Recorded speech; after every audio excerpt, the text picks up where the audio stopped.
Okay, so the trip today started here, came down, came out, all the way to here, circled the buoy, turned around, was coming back in.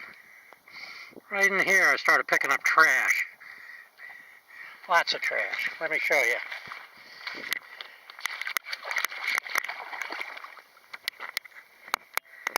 This is all the trash I picked up out there